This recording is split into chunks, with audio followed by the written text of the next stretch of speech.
Hello everyone, today I have a review of my Polish folding knife made by KOPROMED for you. Let's start with the sheath. It is made of dark brown thick cowhide. The belt loop is rifted on both sides. The stitching is even. Here you can see embossed KOPROMED logo. The leather still smells beautiful. To sum up, simple weld-made sheath.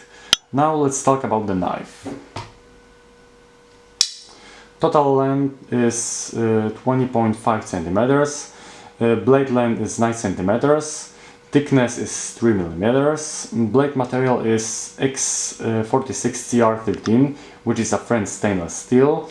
Rockwell hardness is 57 to 58 HRC. Hollow grind. The blade is highly polished on mirror.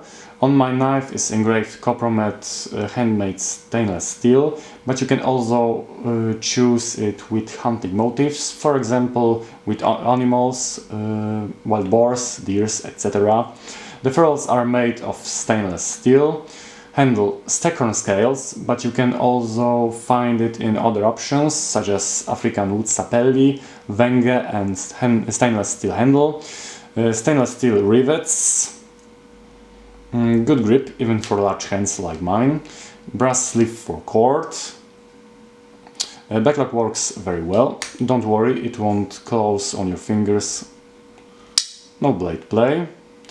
In summary, I can say that the knife is designed for hunters, but honestly I can recommend this knife to anyone who likes the combination of elegance, solidity and classic. I ADC my knife for a year now. I have it in the office. I use it to cut packages, boxes and prepare food at home and outdoors. I use it for light work, not for cutting down trees and chopping wood. It holds its sharpness quite well. Everything fits together very well, no breaks, gapes, etc. The mechanics of the knife work very well. The knife is not too light, but solid, as I said, but you know, something for something. It's a good EDC knife, made in very classic style, good looking, good quality made. One of the nicest looking knives I ever seen. I feel proud when I look at it, knowing it's a 100% a Polish knife. Thanks for watching.